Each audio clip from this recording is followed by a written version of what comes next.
sesión. Estamos ya en la sesión 10 de este jueves y estaremos presentando la segunda parte de lo que es el tema de técnicas de transformación de materiales compuestos poliméricos en envases. Esa sería la segunda parte. Estaremos en la parte de procesamiento. Voy a compartir mi pantalla para que todos ustedes tengan la presentación que haremos el día de hoy. Pues les agradezco mucho su presencia. Esa es una parte de procesamiento, lo que vamos a ver el día de hoy. Los objetivos que hemos planteado para este tema, también en su segunda parte, son similares a lo que vimos el día de ayer. Y pues se trata de que ustedes identifiquen las diferentes técnicas de procesamiento de materiales poliméricos enfocados al área de envases. Que ustedes comprendan los alcances y las limitaciones que tienen estas técnicas de procesamiento y también que ustedes puedan analizar la técnica de procesamiento más adecuada para cierto material con el que ustedes pretendan desarrollar cierto envase o cierto tipo de envase. Esos son los objetivos. El contenido de la sesión del día de hoy, vamos a dar una muy breve retroalimentación de las sesiones anteriores para entrar un poquito más en el contexto. Vamos a ver lo que son envases flexibles, el proceso de obtención de películas, vamos a estar viéndolo con detalle. Vamos a entrar a extrusión. Voy a tomarme unos minutos para explicar el proceso. Todo lo que viene siendo el cambio de estado, los tipos de usillo, los dados que se utilizan. Vamos a entrar a película simulada y vamos también a dar lo que es la extrusión, que es como el proceso de fabricar películas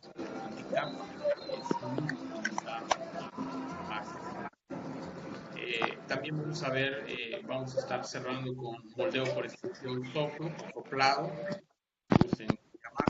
vamos a ver moldeo por inyección y vamos a ver el proceso de fabricación de botellas, que esto es muy interesante dada la amplia gama de productos que actualmente se comercializan en este tipo de envases.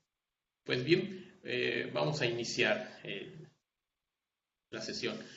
Una breve retroalimentación de las sesiones anteriores es la siguiente, podemos resumirla de esta forma. Hemos visto la presencia muy significativa de materiales plásticos en el sector de envases para la fabricación precisamente de envases de tipo flexible y de envase de tipo rígido. ¿Okay? Eso lo hemos visto en estadísticas y reportes internacionales.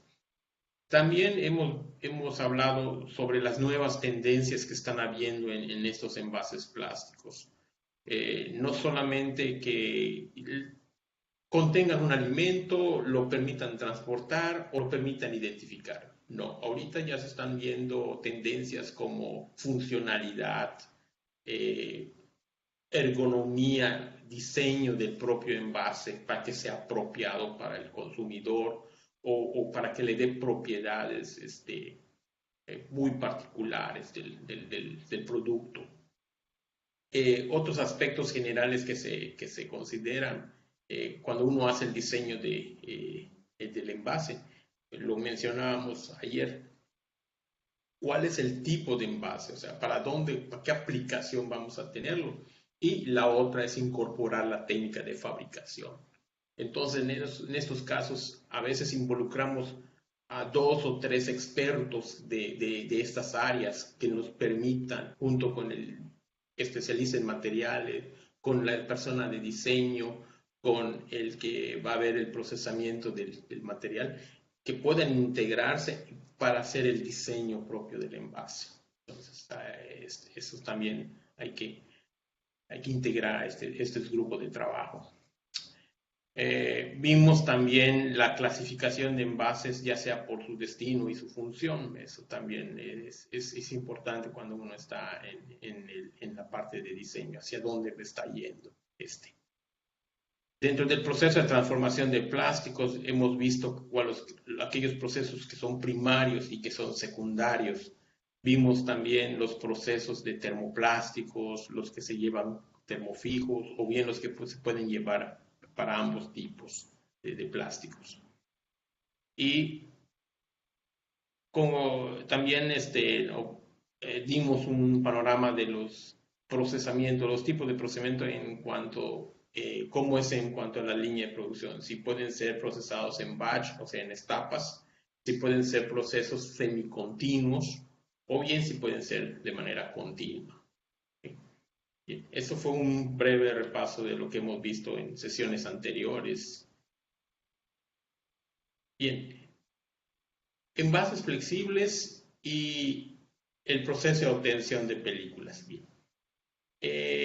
Vimos en la sesión anterior técnicas para procesar plásticos, los vimos de manera general, básicamente lo que fue la técnica por compresión y termoformado. Algunos productos de termoformado que me permití traer ahorita para la sesión son productos de este tipo, ¿no? Esa es una película termoformada y ya lista como para envasar el producto. Ya tiene la película, lo pueden observar. Otro tipo, pues puede ser transparente, aquí puede colocarse la etiqueta, cualquier cosa del producto. Lo vemos mucho en los jamones, no quiero decir marcas, pero ustedes cuando van al súper lo pueden ver.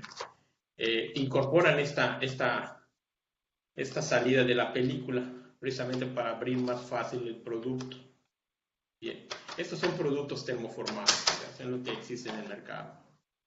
Como pueden ver, cuando uno selecciona el proceso que uno desea para fabricar un envase, ya sea termoformado, por compresión, por película soplada, en fin, cualquier tipo, es saber si requiere de exactitud y estabilidad dimensional, si requiere un buen acabado superficial o puede ser uno simple, no tan especializado, no tan particular.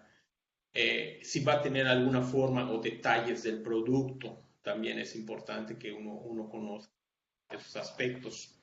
¿Qué tipo de material vamos a utilizar? Si va a ser, por ejemplo, polipropileno, PVC, o necesita ser poliestireno, como en este caso, con pigmentación, en fin. ¿Qué tamaño va a ser el producto? No es lo mismo hacer un termoformado de este tamaño, hacerlo quizás de medio metro o algo más.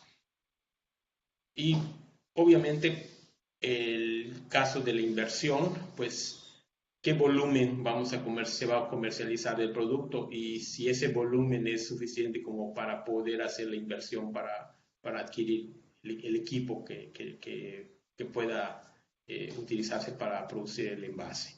Entonces, esos aspectos son importantes, son factores que uno debe tomar siempre en cuenta durante el proceso de selección.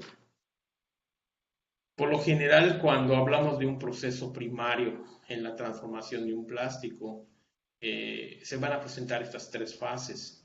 La primera fase es la fase de calentamiento, es decir, que se puede suavizar o fundir el plástico.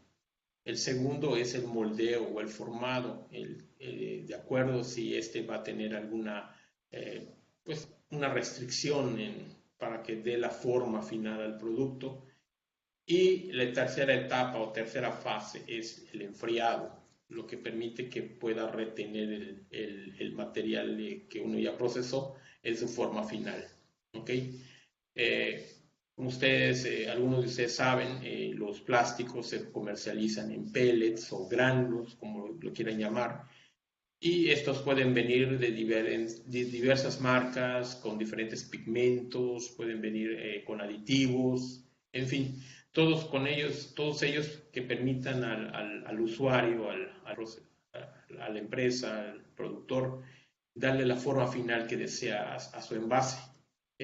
Entonces, pues uno puede seleccionar los diferentes tipos de plástico que hay.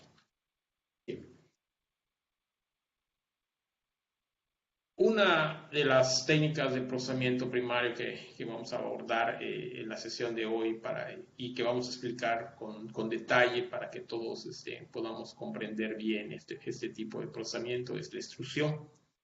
Aquí se muestra un esquema general de lo que viene siendo la extrusión, básicamente. Tenemos, si pueden ver el puntero, mi mouse, el puntero de mi mouse. Aquí es donde alimentamos, donde es plastic pellets. Los pellets se alimentan a la entrada, son transportados a través de un tornillo, ¿sí? Un tornillo sin fin, helicoidal, y se transportan en el extrusor. Llegan a lo que viene siendo el dado, ¿sí? En este punto ya prácticamente pasó de estado sólido a estado líquido, ¿sí? Un líquido muy viscoso.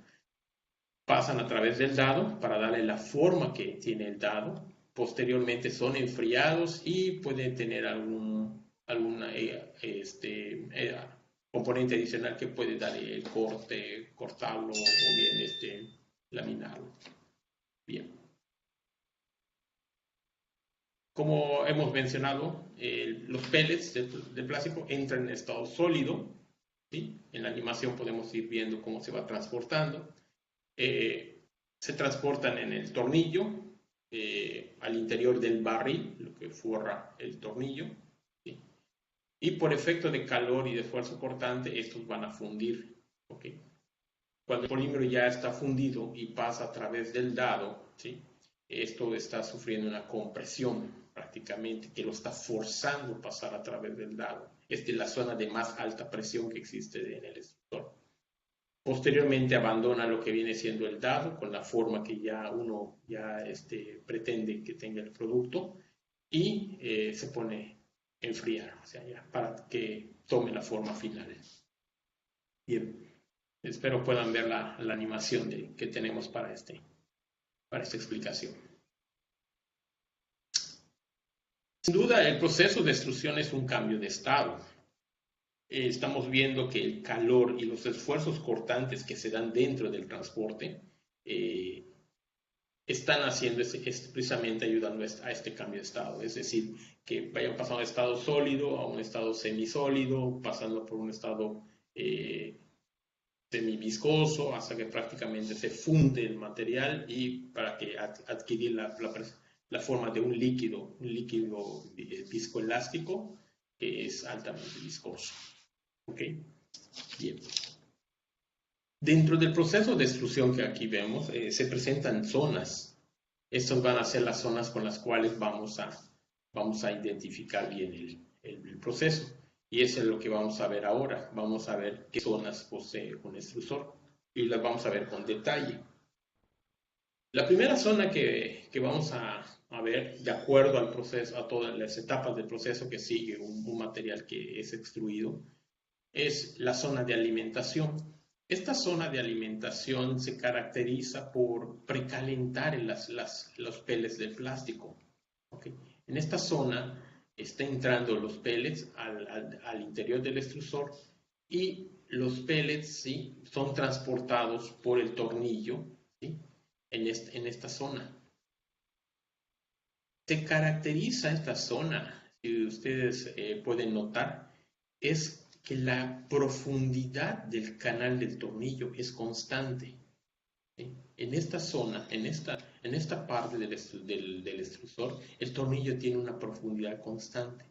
Esto con el objeto de poder acarrear la mayor cantidad de material en estado sólido. ¿Ok? La segunda zona es la zona de compresión. En esta zona, la profundidad del canal es reducida, pero no de manera drástica, sino de manera gradual. ¿Okay? Esa reducción en la profundidad del canal, sí, lo estoy tratando de señalar, no sé si lo pueden observar en la imagen, es de forma gradual. Esto con el objeto de que todo el aire que pudiera haber en el interior, precisamente, pues obvio que estaba abierto al ambiente, pues se vaya siendo desplazada hacia la zona de alimentación y salir por la tolva. En algunos casos hay extrusores que tienen zonas de venteo en esta parte, precisamente para poder liberar algunos casos aire, en otros casos humedad, si la muestra tiene cierta humedad. Entonces, para evitar que se creen burbujas en el producto final, estas zonas de venteo permiten la liberación de este aire o de esta humedad. Y Se va también, de esta forma también se va aumentando la eficiencia de transferencia de calor que existe entre el barril y el polímero que está en proceso de fundición. Generalmente la zona que está en contacto con el barril, es decir, la que se señala en la parte de arriba o en la parte de abajo, que es donde está el barril, y se tienen calefactores eléctricos o resistencias eléctricas que le van a estar transfiriendo el calor, ¿sí? para mantener la temperatura. En esa zona es donde hay mayor temperatura y el polímero que toca esta zona va a comenzar a fundir. Pero conforme se va arrastrando, se va transportando, prácticamente es removido y mezclado otra vez con el polímero que todavía no está fundido. En esta zona de compresión, en inglés también lo conocen como transition zone, o sea, la zona de transición precisamente, donde se está pasando de estado sólido a semisólido, prácticamente llegando al líquido. ¿Okay? Otro aspecto que se da en esta zona muy importante en el extrusor es que la densidad del material cambia. ¿Por qué? Pues está habiendo ese cambio de estado. No es lo mismo la densidad de un polímero en estado sólido a la densidad de un polímero en estado líquido. Sus densidades son diferentes. Entonces este proceso se hace de manera gradual en esta zona. Bien. La siguiente zona ya es prácticamente al final del extrusor. Es la zona de medición o de bombeo. Medición porque es una traducción literal del inglés que le llaman metering zone. Es como se le conoce en inglés, el metering zone, a esta zona. Pero en español podemos decir la zona de bombeo. Es la última zona que está en el extrusor. Aquí, como característica que podemos observar, es la profundidad constante, ¿sí?, del canal. No a la misma profundidad de la zona de alimentación, sino un poquito más pequeña. ¿Esto qué es lo que se busca en esta zona? Se busca que el polímero, si tiene aditivos, si tiene fibras, si tiene partículas, se pueda homogenizar en esta etapa.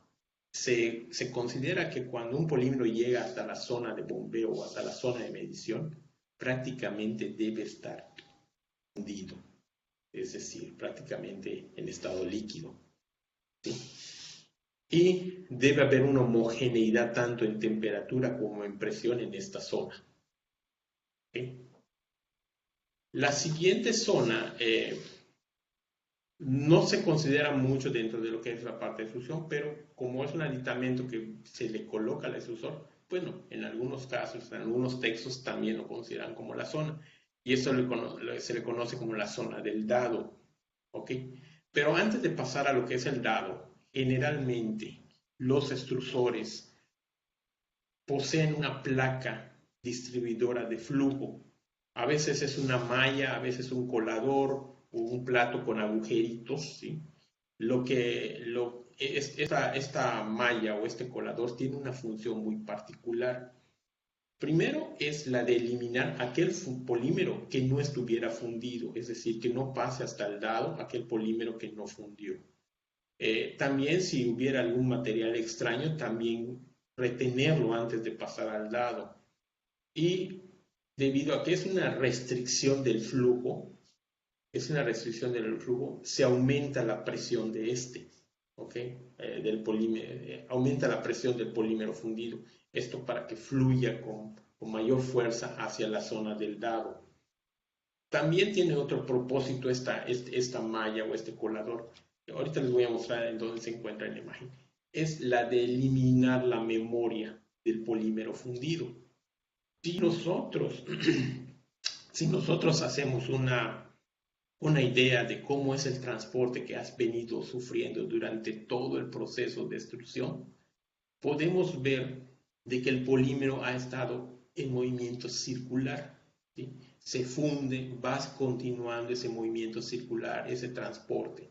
Entonces, si lo veo de frente, está viniendo, rotando, ¿ok? Al momento en que llego en esa malla o ese colador, la idea es de romper esa inercia de flujo, esa memoria de flujo que también se le conoce, del polímero fundido. Y entonces, al momento de romper, entonces el flujo puede ser de manera directa, ¿sí? Hacia lo que viene siendo el dado, rompiendo cualquier memoria o cualquier o cualquier forma de flujo que anteriormente presentaba. ¿Ok? Voy a hacer una pausa en este momento para si alguien desea hacer alguna pregunta, algún comentario, por favor. Hola, buenos días.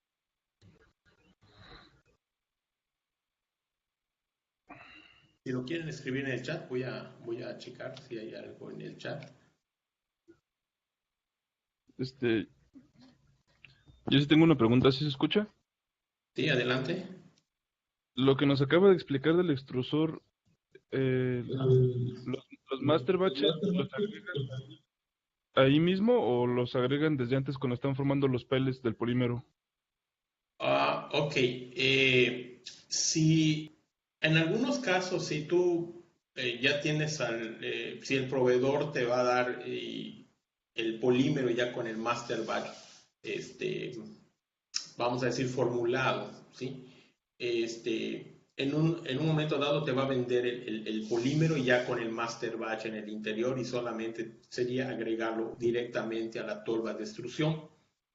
En algunos casos, si tú tienes el master batch por aparte y tienes tu polímero, vamos a llamarle polietileno, y tú deseas experimentar diferentes formulaciones de master batch para obtener un producto de determinado color o pigmentación, entonces en el momento de que tú vas a fabricar tu película o tu laminado, en ese momento comienzas a agregarlo.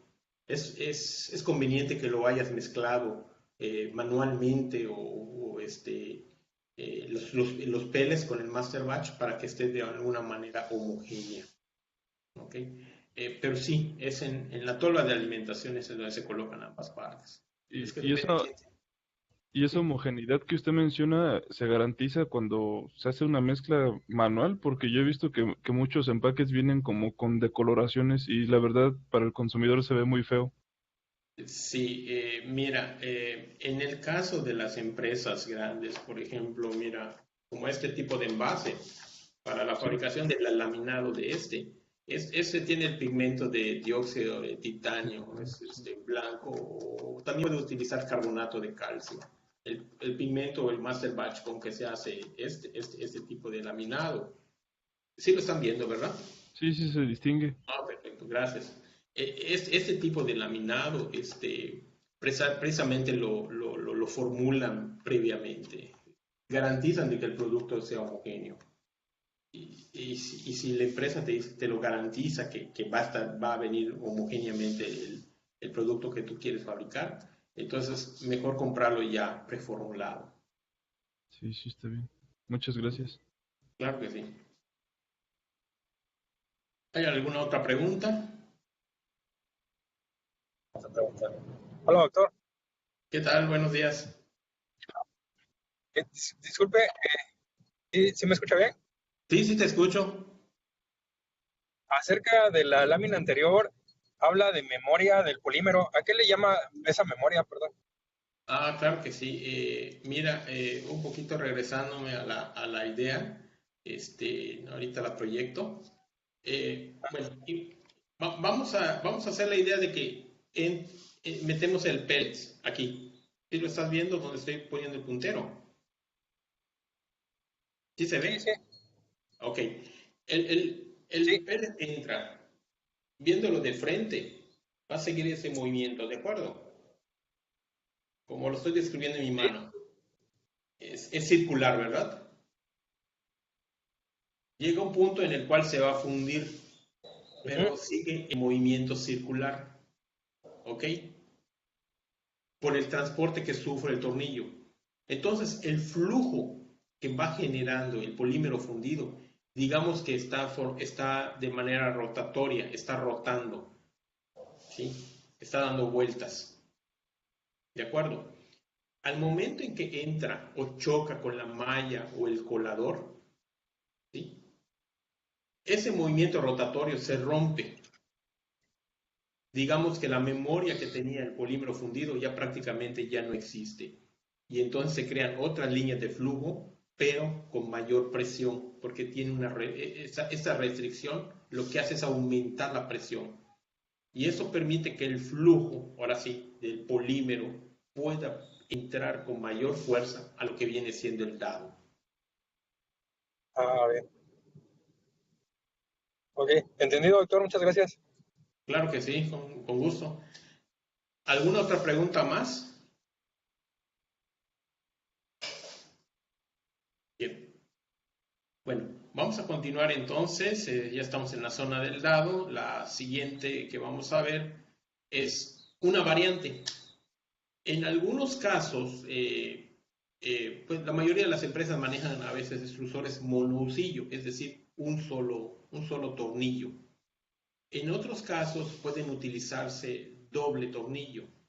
Cuando se van a incorporar algunos aditivos, cargas, fibras, pigmentos también en algunos casos, se pueden hacer un mezclado más homogéneo y eso es utilizando doble tornillo.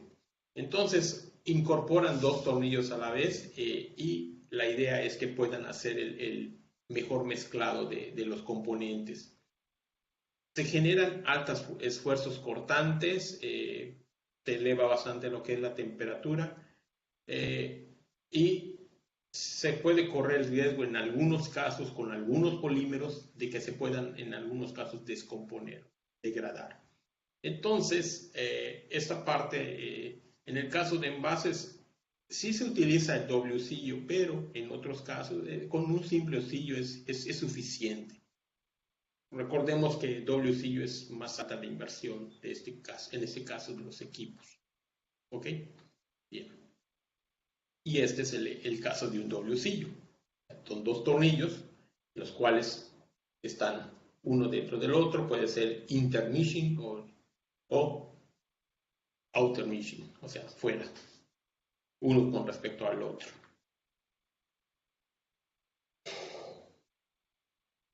Una de las componentes, ahora sí hablando de los componentes del extrusor, son los tornillos, los husillos o gusanos, como el término es similar, dependiendo de qué parte del mundo, del español del mundo, ¿verdad? Los tornillos generalmente pueden ser de uno o dos filetes, o flights, o espirales, como le quieren llamar, que pueden estar a lo largo del tornillo. El diámetro exterior de los filetes, o sea, de los flights, es constante. A veces nuestra vista nos dice, no, es que se está haciendo más grueso el tornillo. No, el tornillo tiene que ser igual, del mismo diámetro. No cambia el diámetro del tornillo.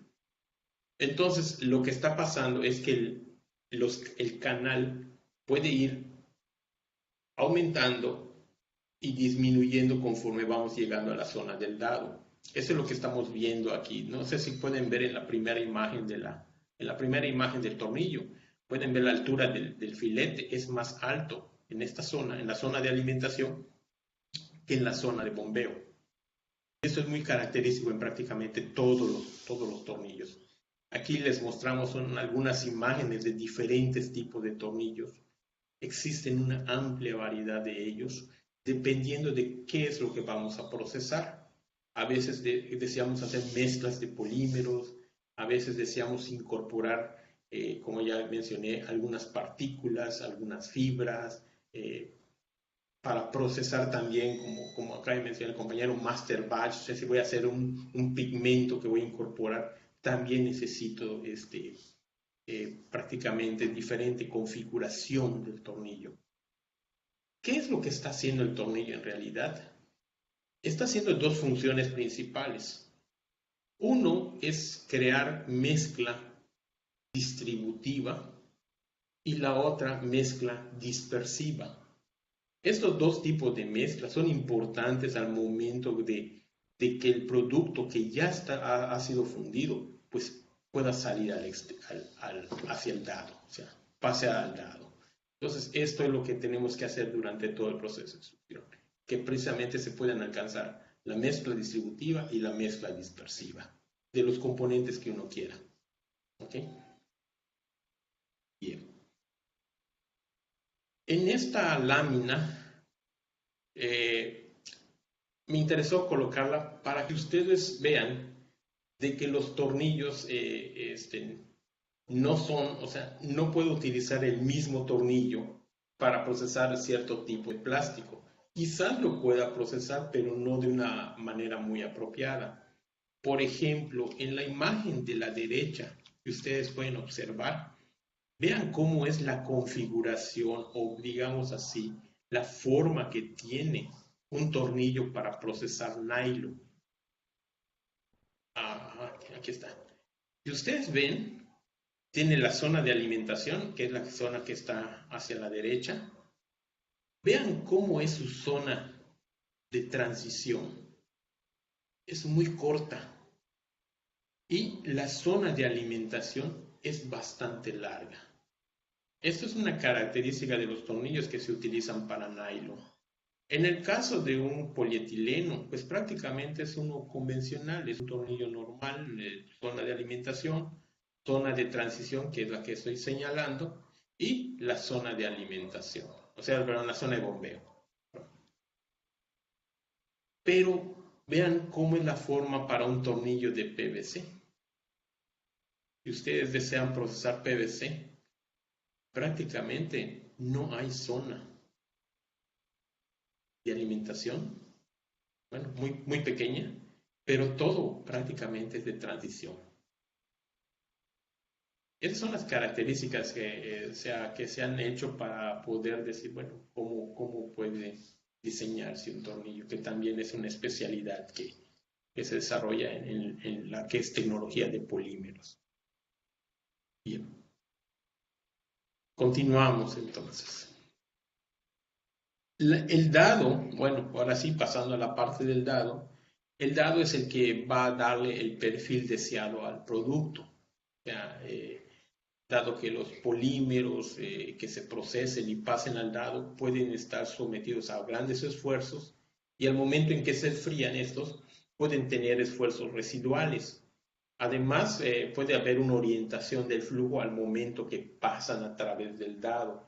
Entonces, pueden darse algunos fenómenos como los que ya mencioné en el producto final. Pero sin duda, el manejar las variables apropiadas para evitar este tipo de problemas es sin duda un trabajo que tiene que darse a la par del procesamiento. Los dados pueden fabricarse desde tubos, películas, láminas, perfiles como lo que ustedes están viendo aquí. Todos son hechos por medio de extrusión, ¿sí? Y pues prácticamente pueden haber diseños distintos, diferentes. Resumiendo un poquito el proceso de extrusión con lo que vienen siendo las ventajas y desventajas, pues podemos decir que la extrusión tiene muchas ventajas porque podemos procesar diferentes tipos de perfiles, de formas de producto, todos ellos teniendo obviamente el dado adecuado. Es un proceso continuo para la fabricación de infinita variedad de formas, perfiles y tipos de plásticos que también pueden ser sometidos o procesados en este tipo de equipos.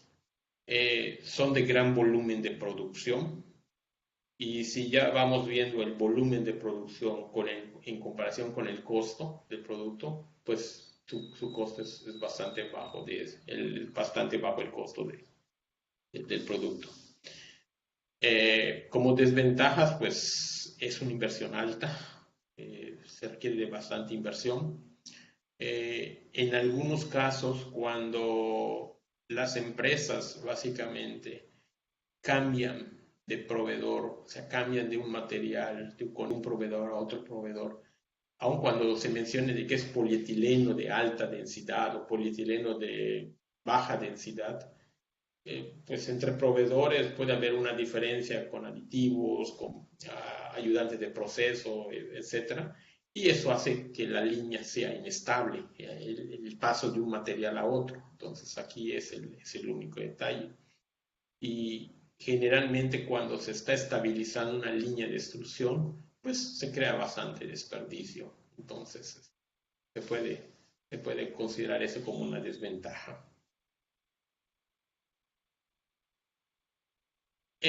Siguiendo un poquito con lo que es el contenido de la sesión del día de hoy, vamos a ver en forma general lo que vendría siendo la línea de producción de una película soplada. Bien, en primer término, pues ya hemos explicado lo que es el extrusor. Lo que le va a dar la forma de película soplada es precisamente el tipo de dado, ¿sí? El dado para película soplada, ¿sí?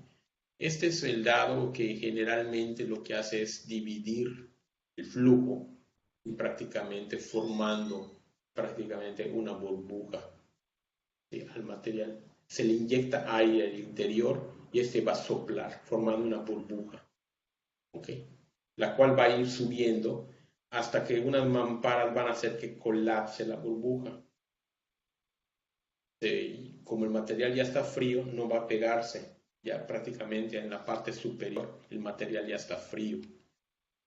Colapsa esa burbuja y prácticamente ya se va formando lo que es la lámina o la película, ¿sí? Que es transportada a través de los rodillos. Se le va dando cierta orientación también, tensión entre los rodillos y para ser finalmente embobinada, ¿sí? En un rollo. Vamos a ver con detalle dentro de este tipo de procesamiento lo que viene siendo el dado. Eso es lo que nos interesa en este momento, explicar un poquito lo del dado, el diseño de este dado. Recientemente, en lo que viene siendo la exposición de plásticos que hubo este año, empresas de diferentes lugares del mundo nos presentaron algunos ejemplos de película soplada. Aquí podemos ver uno que, si ustedes dan cuenta, no se hace la burbuja prácticamente saliendo del extrusor. Estoy en la parte inferior de la imagen de la derecha. Prácticamente hay una zona de estiramiento, como que estiran la película, que está todavía fundida, está en estado fundido. Posteriormente llegas a cierta altura en donde ya se forma la burbuja, prácticamente, que es en la parte de aquí superior, y van estirando. Y tienen todas las mamparas para ir cerrándola poco a poco, gradualmente. Esta imagen de a la izquierda ustedes pueden ver los diferentes tornillos que utilizan, por ejemplo, un extrusor industrial. Pueden ver los filetes, pueden ver la forma final, la zona de bombeo, cómo pueden ser diferentes, ¿sí? ¿Sí? Es para que ustedes tengan esta imagen de comparativa y de información. Ahora sí, vamos a ver lo que son los dados, el dado para fabricar una película monocapa. Existen básicamente dos diseños de este tipo de dados. Uno, lo que es el dado de alimentación lateral, que es muy simple, es económico, no es muy caro el diseño de este tipo de dados. La alimentación está en la parte, en lo que estoy marcando en la flecha roja, ¿sí? Estamos hablando en la imagen de la izquierda. Aquí está entrando el polímero fundido que va a pasar alrededor de esta pieza, ¿sí? Y posteriormente va formando, va a ir entrando y va a ir subiendo. El polímero todavía está en estado fundido, obviamente, y va a ir saliendo. Y al momento en que sale, ¿sí? En medio del dado, aquí es donde va entrando el aire que va a dar forma a la burbuja. ¿Ok? Ese es el dado de alimentación lateral. Existe otro tipo de diseño de dado, que es el dado de alimentación inferior. En este caso, el dado es un poquito más complejo. Lo que pasa es que en el centro, donde va a entrar el flujo, aquí es donde se divide. Existe un mandril, vamos a llamarlo así. En la pieza le conocemos como un mandril. Está el centro. Y el momento en que entra el flujo, se bifurca o se divide. Va viajando, va de manera dividida, sigue estando en estado fundido, hasta que alcanza la salida del dado, que es en esta parte superior que estoy marcando. Estamos en la imagen de la derecha. Entonces, el polímero fundido sale por aquí, ¿sí? Y en la parte del centro, igualmente, ahí es donde se inyecta el aire. Entonces, al momento en que sale la película fundida, el polímero fundido va a formar la película porque va sufriendo el estiramiento y se va formando la burbuja. Eso es lo que está. Esa es la forma en que se forman las películas utilizando un dado monocapa. ¿Ok? Como hemos visto, hay películas que se forman de manera multicapa. Por ejemplo, en ese caso son películas multicapa.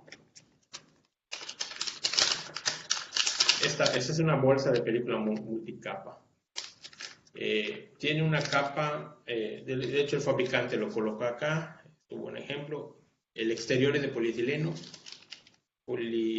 sí, tiene en el interior aluminio, vean, pero entre lo que viene siendo polietileno al exterior, esto, hay aluminio y el interior, o sea, la que estaría en contacto con el alimento, es de PET. Entonces, esta película, para fabricar este material, pudo haberse utilizado por película soplada, o bien se pudo haber hecho por un proceso de laminación multicapa, que también lo vamos a ver en un momento más. Pero generalmente las películas multicapa con polímeros se pueden fabricar de esta manera. Existen dos tipos de dados también. El que viene siendo el de tipo mandril concéntrico, que es el que les presento aquí, y el de dados apilados, ¿sí? O placas apiladas. Ese es un poquito más complejo, no, sí se sigue utilizando, pero es más útil el de mandril concéntrico. El de la derecha es una imagen a diferentes cortes, ¿sí? A la izquierda, perdón.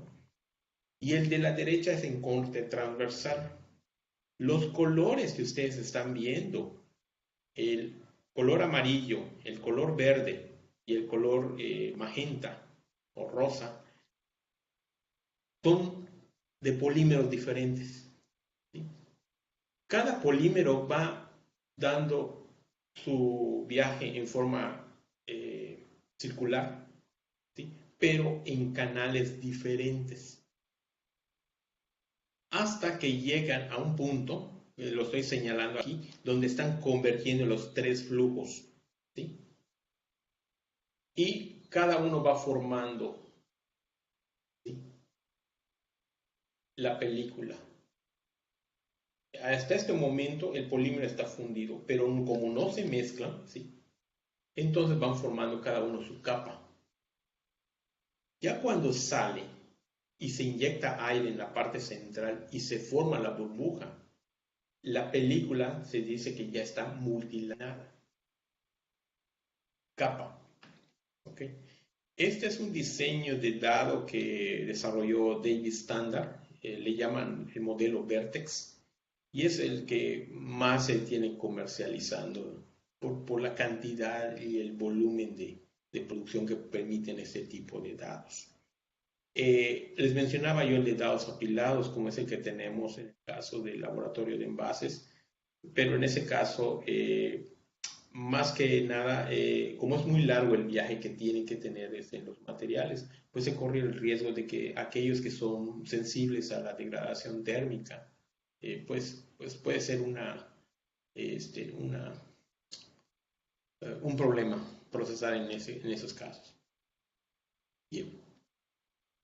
Cuando hablamos de película soplada o extrudida o multicapa, quiero que observen en la imagen de la derecha los extrusores que se requieren para alimentar el dado multicapa. Cada uno de los extrusores está transportando un tipo de polímero, o si se requiere entre un polímero y otro un adhesivo, también se tiene que transportar con algún extrusor. Entonces, de acuerdo al número de capas y si se requieren aditivos, o sea, adhesivos, entonces se tiene que alimentar. Y esta es una configuración industrial para extruir una película multicapa o coextrudida, como también ese es otro término que se conoce. En la imagen superior de la izquierda, ustedes pueden ver el tamaño de una burbuja, o bueno, tener una idea del tamaño de una burbuja de una película soplada ya en manera industrial. Son equipos que están funcionando prácticamente las 24 horas del día. O sea, es muy difícil que estos equipos puedan parar porque volverlos a echar a andar es un poquito complicado y pues se tiene algo de desperdicio para poder estabilizar lo que yo les mencionaba, las líneas. Productos que pueden envasarse, pues están en la parte inferior. Vean, infinidad de productos, alimentos, de todo tipo, que se requieren en muchos casos para poder conservar, preservarlos. Se requieren ese tipo de materiales en estos productos. Una variante que era lo que yo les mencionaba ahorita con el ejemplo que les mostré, el de esta bola, es la coextrusión de película multicapa. En este caso no vamos a soplar, no estamos soplando, prácticamente estamos entregando el polímero fundido a un dado especial en donde va recibiendo los flujos y su función es formar una lámina, ¿sí?, que tenga capas de diferentes materiales. Y entonces aquí, al momento en que se unen en el dado, van formando precisamente las diferentes capas. Aquí lo podemos ver en la imagen, en el círculo negro, cómo está incorporando. En algunos casos se puede incorporar algún sustrato, llamémosle papel, llamémosle aluminio, foil de aluminio, lámina de aluminio, película de aluminio, en fin. Y entonces empezamos a incorporar diferentes materiales en este. Entonces, esa es una forma que también se puede fabricar. Productos de diversa índole, pues que sean fabricados de este tipo de procesos, pues son los que ustedes ven en la imagen inferior de la derecha. Y en la parte izquierda, ustedes pueden ver algunas propuestas que se han experimentado con el objeto de hacer un poquito más ambientalmente menos contaminante este tipo de envases. Algunos están viendo la posibilidad de sustituir el PET por PLA, por ácido poliláctico, que ustedes saben es biodegradable en condiciones de composta. Tiene las mismas características del PET, sí, pero prácticamente iguales, las tiene. Transparencia, brillantez, en fin. Y puede incorporarse todos los otros componentes, prácticamente. Entonces, esa es una de las tendencias que ahorita está viendo en algunos mercados, de países desarrollados, con el objeto de que se sustituya el PET en la fabricación de bolsas de este tipo, multilaminadas o multicapa. ¿Alguna pregunta? No sé si hacer una pausa en este momento para algún comentario.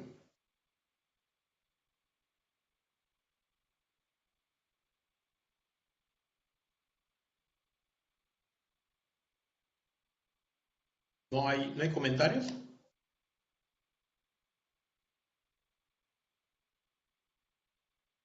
Bien, vamos a continuar entonces con lo que viene siendo otro tipo de procesamiento de envases, y es el moldeo por extrusión soplado. En este caso, la extrusión va formando lo que viene siendo, le conocemos como el tubo o el parison en inglés. ¿Okay? El dado va formando un tubo prácticamente. Incorporado con el sistema de extrusión viene un sistema que le va a dar la forma, precisamente. Puede ser a una botella, a un envase, ¿sí? en el cual se cierra, se le inyecta aire a presión, debido a que como el polímero está suave, toma la forma del molde, ¿sí? Prácticamente, y es enfriado. Posteriormente, el molde se abre y tiene la forma o la parte ya moldeada o el producto moldeado. Este tipo de equipos para fabricación de envases prácticamente se consideran tipo de procesamiento continuo o semicontinuo. Si el equipo incorpora un revólver de diferentes moldes, prácticamente no deja de extruir. Está extruyendo, se está cerrando, se está inflando el material prácticamente y formando la botella. Pero eso en equipos industriales lo está haciendo de manera continua. Algunas empresas no tienen la capacidad de eso, entonces lo tienen que hacer uno por uno, entonces se dice que es en etapas. ¿Okay? Algunas botellas que podemos ver que se hayan formado por este tipo de procesamientos, definitivamente hay varios productos que se han formado con ese tipo.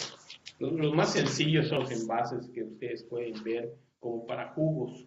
Se utiliza mucho en polietileno de alta densidad. Básicamente son hechos. Voy a decir la marca, el jugo AMI de Jumex, el que ustedes pueden ver de color como blanquecino. Esa botella está fabricada con este tipo de proceso, ese tipo de procesamiento. Aquí un poquito la animación que ustedes pueden ver más clara, ¿sí? De cómo se da. Sale el proceso, sale el tubo, se inyecta aire y sale la botella, básicamente. Algunas botellas que pueden soplarse, está el polietileno de alta densidad, el polipropileno, el mismo PET también se puede soplar.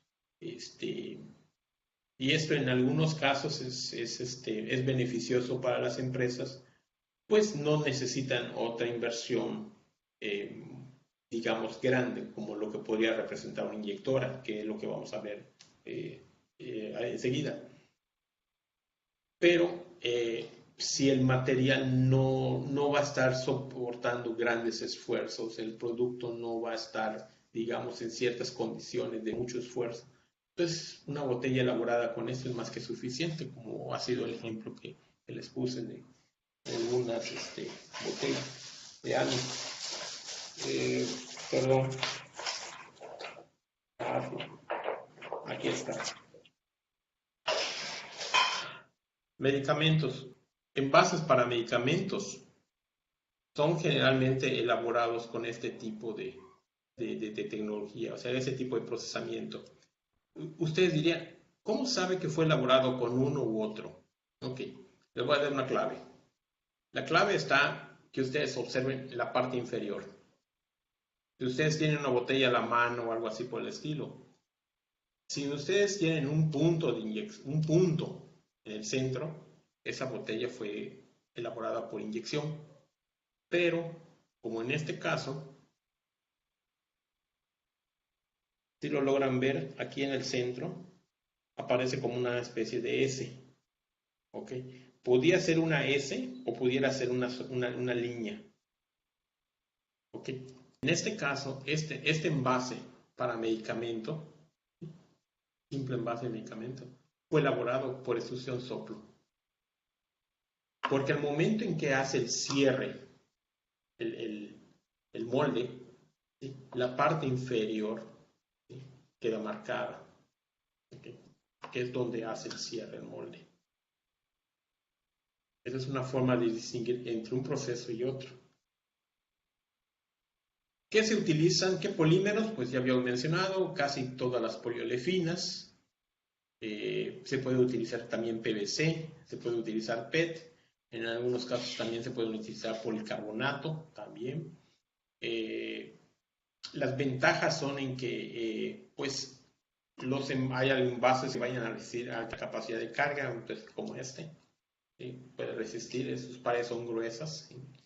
Tiene una alta estabilidad dimensional a altas temperaturas de llenado. Algunos productos que se llenan en caliente también pueden ser estables. Buena calidad en la superficie, todo esto depende del molde. ¿Sí? Se puede imprimir en algunos casos en la superficie o bien poner etiquetas en el contenedor, en el envase.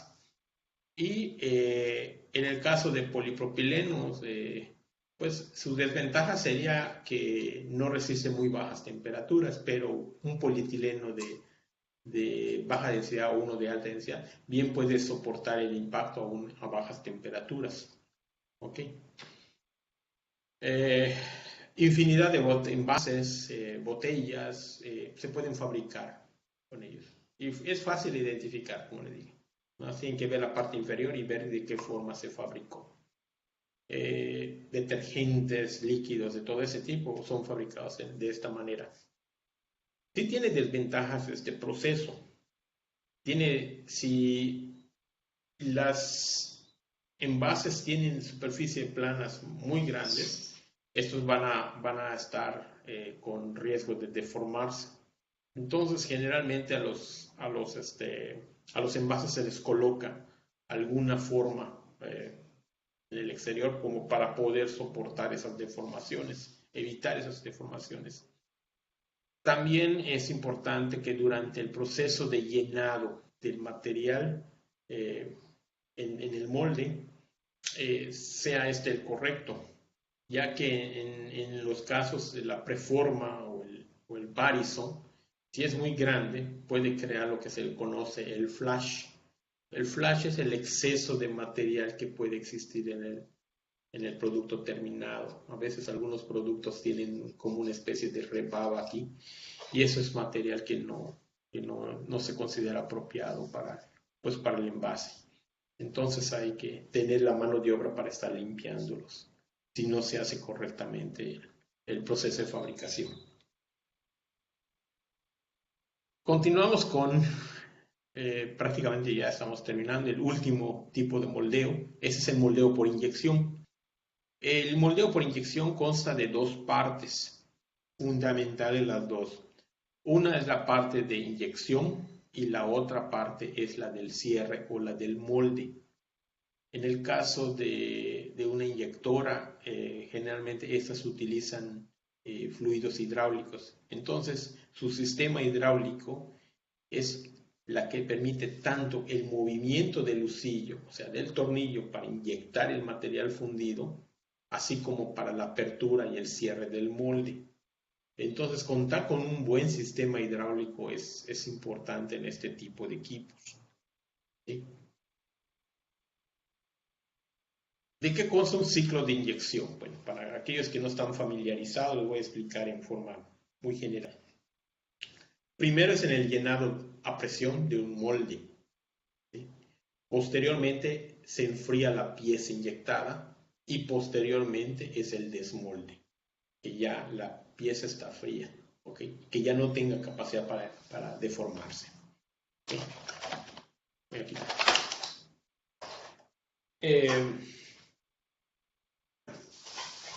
¿Qué podemos inyectar? Bueno, podemos inyectar termoplásticos cristalinos, podemos inyectar polímeros amorfos, siempre y cuando lo hagamos en esos intervalos de temperatura. Eso es algo importante, tenemos que tomar en cuenta lo que viene siendo las temperaturas de cristalización, en el caso de los cristalinos, y la temperatura de transición vítrea en el caso de los amorfos. ¿Ok? Bueno. En el caso de plásticos termofijos, el tiempo de molde a veces no es un poquito recomendable porque pues pueden gelificar, pueden intercruzar en esos sitios. Entonces, sí se puede hacer, pero pueden tenerse algunos problemas. En el caso de elastómeros, el tiempo se requiere tener cuidado en el tiempo de reticulación porque a veces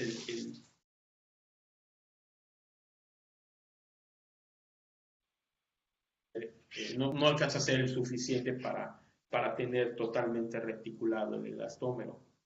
¿Okay? En cuanto a la unidad de inyección, Pues la función es fundir el material. Es un extrusor en realidad, pero con una característica muy importante, muy particular, mejor dicho.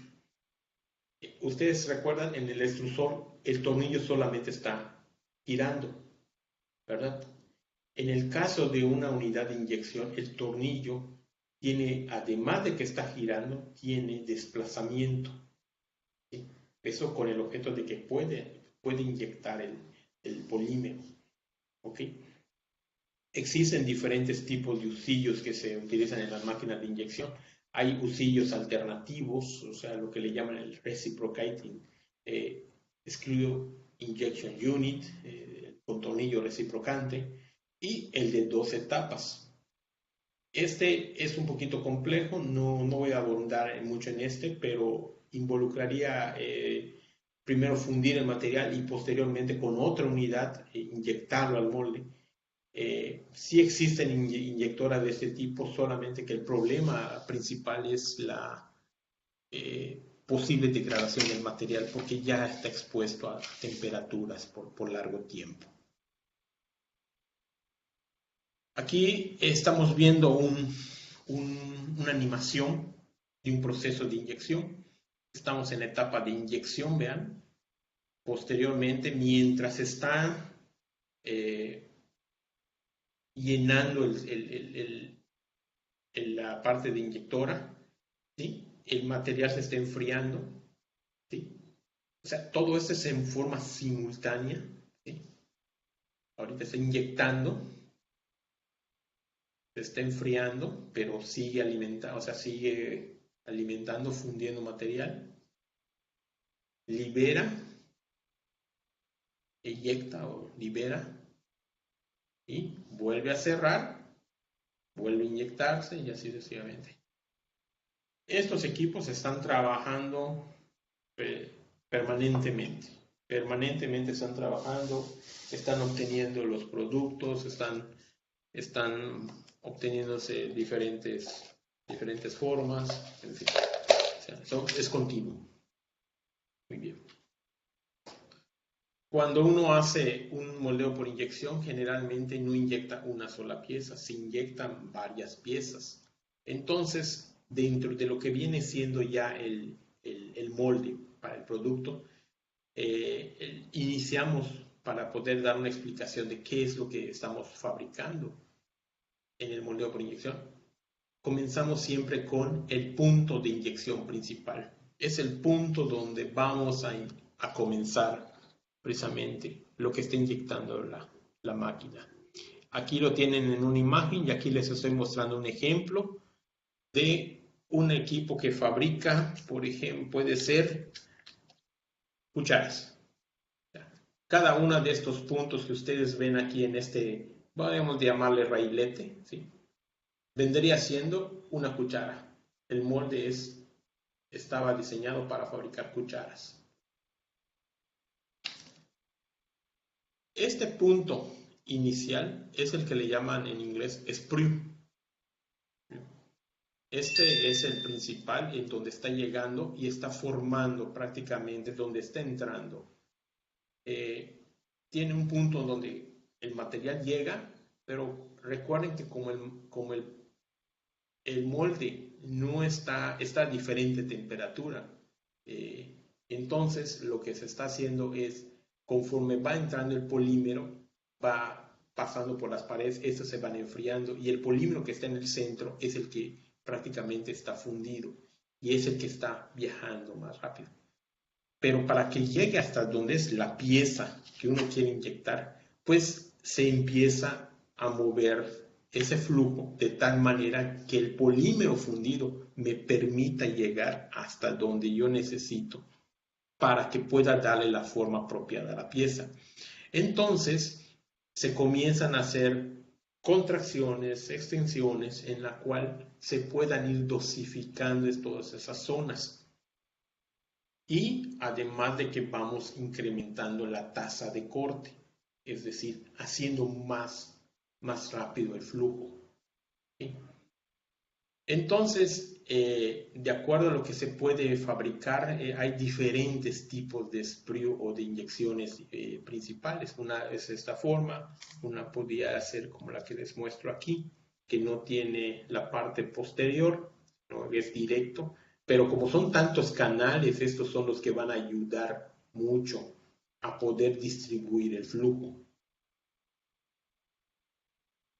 Los canales principales se les llaman mazarotas, mientras que las entradas, los puntos en donde entra hacia la pieza, ¿sí?, se les llama entradas o estranguladores. ¿Okay? Les voy a mostrar un poquito para que ustedes tengan idea del tamaño de esas piezas. Si gustan ver aquí, pueden ver ustedes el tamaño de este punto de inyección. No sé si lo logran apreciar. ¿Sí? Ese es el diámetro por el cual fluyó el polímero para darle forma a esta cuchara. Es tan pequeña la restricción para poder garantizar de que el polímero fundido está entrando a la cavidad del molde. ¿Ok? Para que ustedes tengan idea de qué diámetro estamos hablando. Esos estranguladores son los famosos gates en inglés. ¿Ok?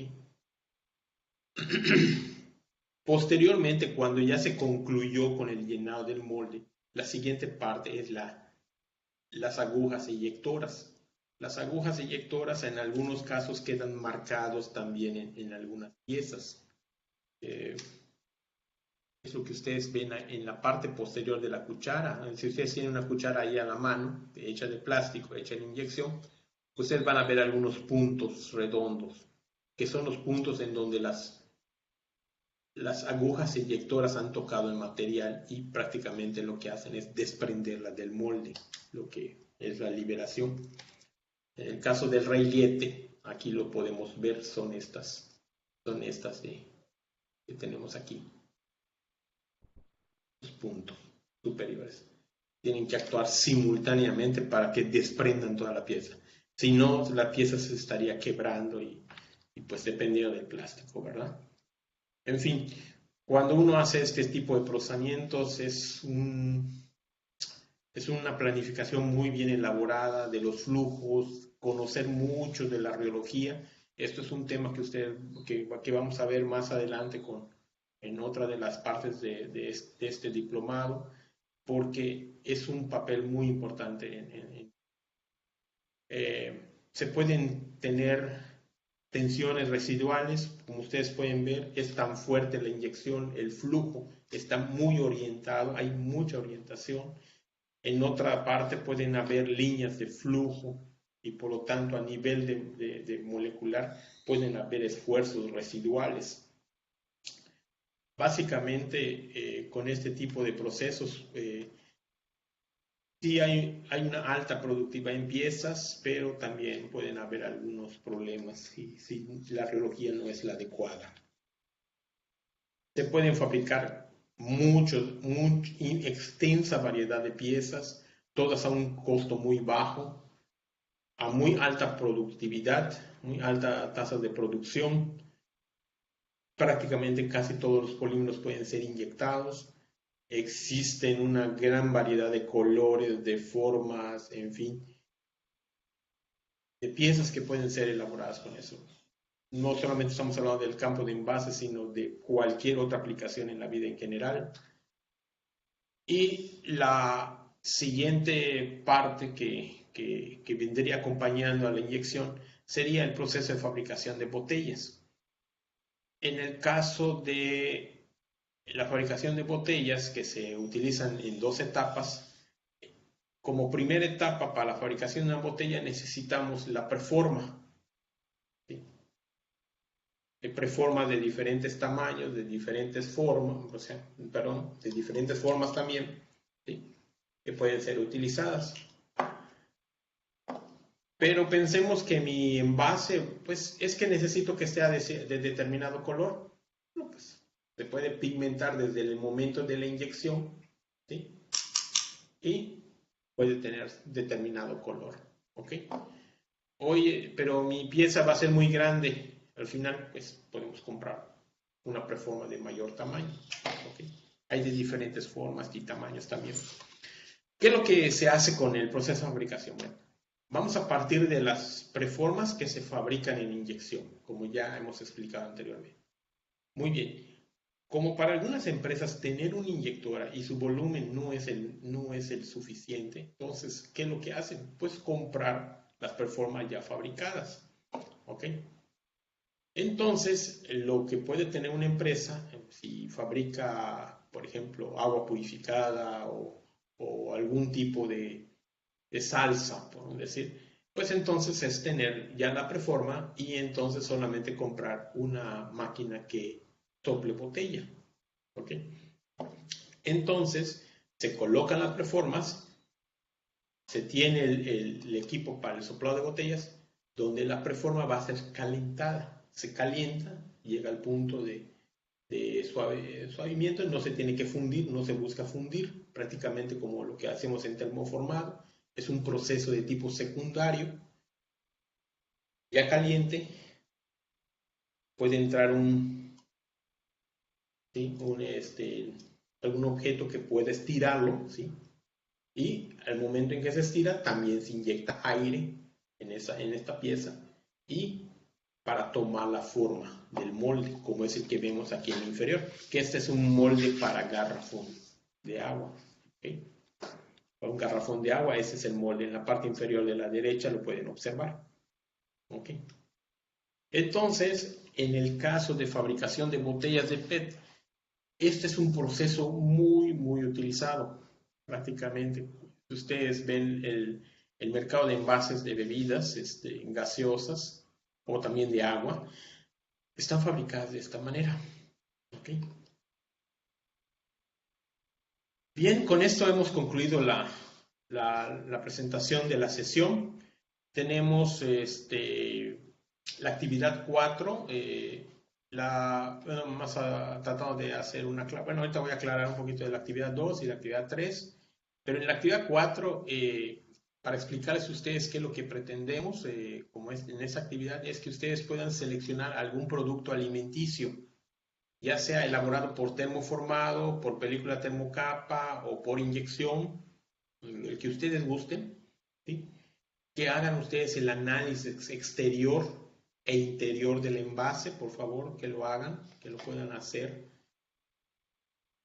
Háganlo de manera crítica, ¿sí? Oye, esto está mal, esto no está apropiado, o sea, todo ese tipo de observaciones, ¿sí? Y comenten sobre el tipo de material en un momento dado y traten de responder estas preguntas, ¿sí? ¿Por qué ustedes consideran fue elaborado por ese tipo de procesamiento? ¿Por qué fue termoformado? ¿Por qué fue laminado? ¿Por qué fue inyectado? O sea, piensen un poquito en cuanto a eso. Hemos dado algunos tips para poder responder a esto. La segunda pregunta es si logran identificar el tipo de material plástico con el cual fue elaborado este producto. Si lo logran, es solamente para tener en contexto lo que son los plásticos, solamente.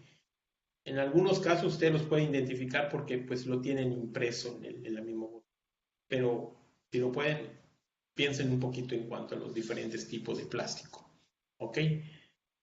Para este tema estoy subiendo información, material de algunos capítulos. Está el libro de Robertson, de Gordon Robertson, muy interesante, en su capítulo 5. Está también el libro de Ferdinand Rodríguez. Existen varios libros, pero estos ya los tienen ustedes ahí. Les puede servir como para lectura, para información, ¿sí? Está en la carpeta de materiales de consulta guión 2. ¿Ok? Con esto entonces estamos concluyendo la sesión 10 de técnicas. Esa ha sido la segunda parte. Es un pequeño resumen de lo que vemos en el curso de tecnología de materiales para envases en el CIAD. Y pues estoy esperando alguna pregunta, algún comentario que ustedes tengan antes de continuar. Adelante. Muy bien. Ahí tengo unas, bueno, si me permiten, antes de dar la palabra, tengo unas preguntas aquí. Lucero nos dice, con respecto a la extrusión soplo, ¿cómo se puede controlar el espesor del molde al inyectar el aire? En la extrusión soplo, ok. Cuando básicamente lo puedes controlar de dos formas. Uno, de acuerdo a la alimentación, ¿sí? Si tu velocidad de alimentación es más alta, el espesor lo puedes controlar de esa forma, ¿ok? Si es muy rápida, pues las paredes van a ser delgadas. Si la haces un poco más lenta, pues entonces el material se va a volver más grueso. Esa es una. Dos, otra es con el diseño del dado, el que le va a dar la forma al tubo. Si el dado es de paredes un poco más gruesas, entonces vas a tener más material y de esa forma puedes controlar el espesor. Esas son las dos alternativas que existen. ¿Okay? Pero si tu molde ya está dado, entonces es jugar un poquito con la velocidad de alimentación. Edith pregunta, mejor dicho.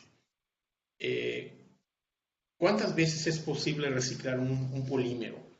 Fíjate que hay algunos trabajos que están publicados en algunas revistas, precisamente de investigadores que han hecho ese tipo de análisis. Algunos le llaman precisamente reciclado, o sea, propiedades de polímeros reciclados. Entonces ellos han analizado que, por ejemplo, el que recuerdo es en el caso de polietileno, en donde me parece que está en Polymer Composites o Polymer Engineering and Science, no me acuerdo bien de la revista. Ahí en esa puedes consultar.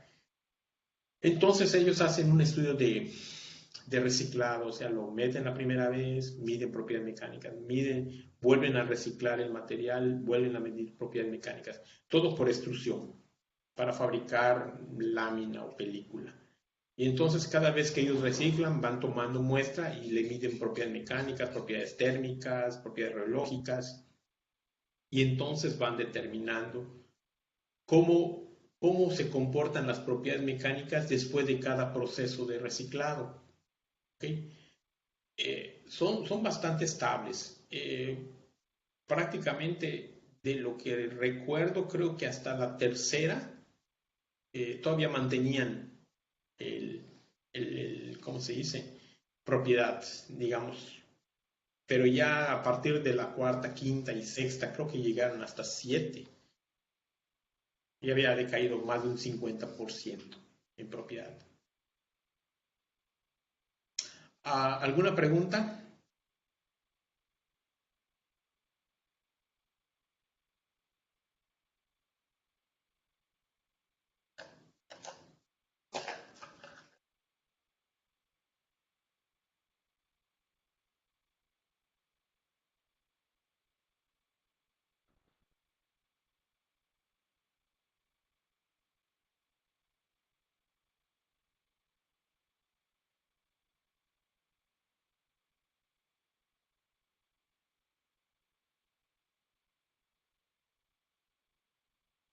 Sí, sí me están escuchando. Si hay alguna pregunta antes de que pueda yo comentarles de la actividad número 2.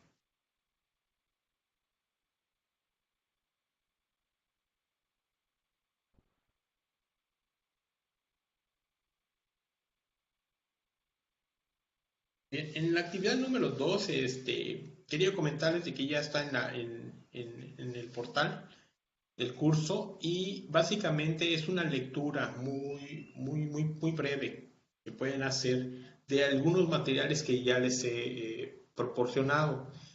Si ustedes tienen alguna otra lectura que sea de interés por su trabajo, por su investigación y quieren comentar al respecto, también pueden hacerlo. Esas lecturas que subí solamente son sugerencias, pero si ustedes tienen alguna otra particular, lo pueden hacer.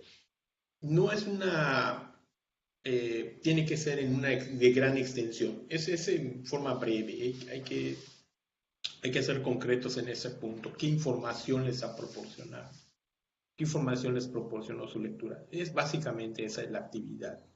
Y que ustedes nos compartan qué fue lo que ustedes encontraron de interesante en esa o en el artículo que a ustedes les sea de interés. ¿De acuerdo? Y con respecto a esta última es también lo mismo, o sea, que ustedes puedan básicamente poder buscar que ustedes puedan hacer crítica de lo que viene siendo el envase, ¿verdad? Generalmente a veces los agarramos porque son muy bonitos, son muy llamativos, pero en realidad no son muy apropiados a veces para el producto que uno quiere comprar, ¿verdad? Entonces, les invito a que hagan ese tipo de ejercicio y pues es una actividad que estamos marcando en este curso, ¿verdad? ¿Hay alguna otra pregunta? Si la quieren hacer por el chat, adelante, o bien comentarla para todos al micrófono.